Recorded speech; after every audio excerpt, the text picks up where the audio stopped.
As-tu déjà remarqué que certains repas semblent voler ton énergie? Tu manges un sandwich, tu manges un bol de riz ou quelques pommes de terre et 1 heure plus tard, tu te sens fatigué.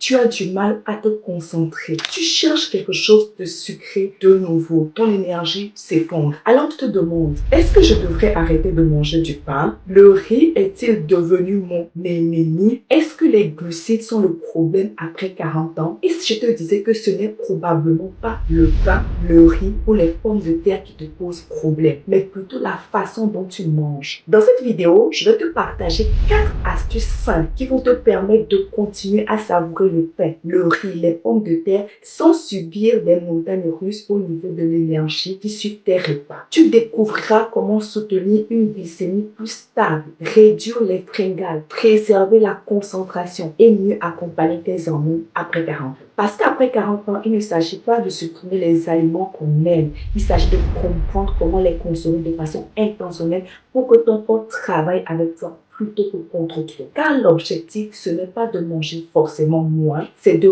prendre à manger plus intentionnellement et plus intelligent. Bienvenue sur Mange Mieux, Vis Mieux. Mon nom, c'est Rachel Dadi, coach en alimentation et bien-être. Ici, on parle d'alimentation intentionnelle pour aider les femmes de 40 ans et plus à retrouver plus d'énergie, plus de clarté et un meilleur équilibre hormonal sans régime extrême ni culpabilité. Parce qu'après 40 ans, beaucoup de choses changent. Les hormones évoluent, l'énergie n'est plus toujours au fond mieux. Le poids devient parfois plus difficile à gérer, le sommeil est plus fragile et certaines femmes ont même l'impression que leur corps ne leur répond plus comme avant. Mais la bonne nouvelle, c'est que l'alimentation peut devenir un levier puissant pour soutenir ton cerveau, ton intestin, tes hormones et ton bien-être global. Et c'est exactement ce que nous allons découvrir aujourd'hui. Alors, pourquoi certains repas t'épuisent? Lorsque tu consommes un aliment riche en glucides, ton système digestif doit le transformer en glucose.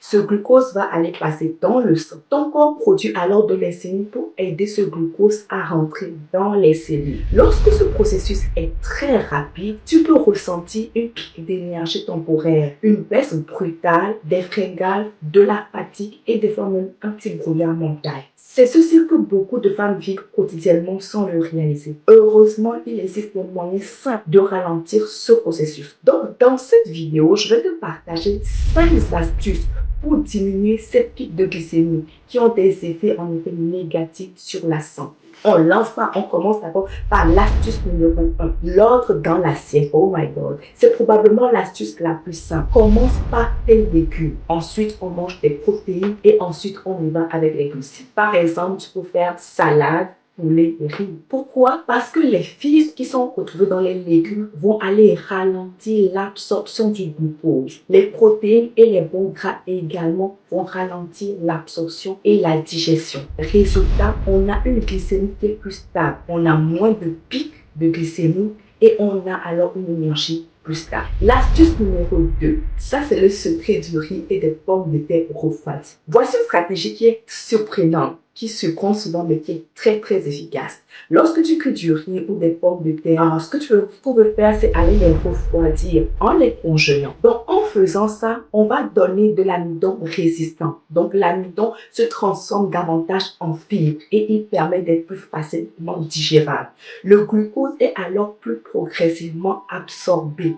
C'est pourquoi un riz refroidi ou une salade de pommes de terre refroidie vont avoir un impact différent au niveau de la consommation et au niveau de la glycémie. Astuce numéro 3, ne mange jamais tes glucides seuls. Pas de pain seul, pas de craquelin seul, pas de galette seule, pas de croissant seul. Ce sont souvent des situations qui vont aller entraîner des montagnes russes énergétiques. Alors, on veut toujours associer une source de protéines, une source de bons gras. Ça peut être du pain avec l'avocat, du pain avec de l'œuf, des pommes avec du beurre d'amande, du riz avec du poisson, des croissants, des pâtisseries avec du yogourt grec. Moi, ça, c'est vraiment mon astuce préférée. Je ne mange pas de pâtisserie sans l'associer avec du yogourt grec. Tu ralentis ainsi l'absorption du glucose. On passe avec l'astuce numéro 4. Le vinaigre de cidre, un allié souvent estimé. Voici maintenant une astuce simple qui peut te surprendre ou qui surprend beaucoup de gens. Est-ce que tu as déjà entendu parler du vinaigre de cidre avant les repas? Depuis quelques années, plusieurs recherches se sont intéressées à son impact sur la glycémie. Pourquoi? Parce que l'acide acétique qui est contenu dans le vinaigre de cidre semble ralentir la vitesse à laquelle les glucides sont digérés et absorbés. Autrement dit, lorsque tu consommes du vinaigre avant ou au début d'un repas contenant des glucides, ton corps va aller absorber le glucose plus progressivement. Résultat, glycémie plus stable, moins de pics de suivi de baisse brutale et souvent moins de fringales quelques heures plus tard. Mais attention, on ne veut pas boire de grandes quantités de vinaigre de cidre. L'objectif est simplement d'intégrer un peu d'acidité dans tes repas. Par exemple, une salade avec une vinaigre à base d'huile d'olive, de vinaigre de cidre avant ton repas, quelques légumes marinés ou des cornichons en accompagnement, ou encore une petite cuillerée à soupe de vinaigre de cidre dilué dans un grand verre d'eau entre 10 et 15 minutes avant le repas riche en glucides. Personnellement, j'aime beaucoup la première option. Commencer un repas par une salade croquante assaisonnée avec une vinaigrette maison simple, agréable et facile au quotidien. Et en plus, ça permet d'intégrer tes légumes en début de repas. Donc, encore une fois, ce n'est pas une astuce qui est miracle, mais combinée aux autres astuces qu'on a déjà parlé précédemment, on peut aller soutenir une énergie plus stable, une meilleure concentration et moins de fringales au fil de la journée.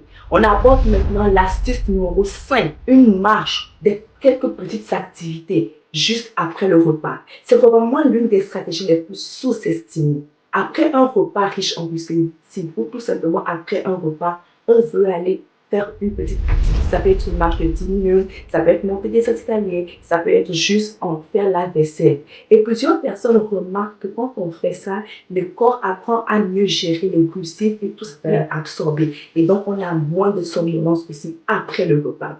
Donc, ce qu'il faut retenir, si je devais retenir une seule chose aujourd'hui dans tout ce que j'ai dit, le problème, ce n'est pas le pain, le problème, ce n'est pas le riz, le problème, ce n'est pas toujours la pomme de terre. Souvent, c'est la façon dont nous allons manger ces différents repas. Après 40 ans, soutenir sa glycémie, c'est aussi soutenir son énergie, ses hormones, sa concentration, son humeur, son poids. Alors, avant de partir, j'ai un petit cadeau pour toi. J'ai créé un guide qui s'appelle les aliments du cerveau, les aliments qui vont aller nourrir ton cerveau.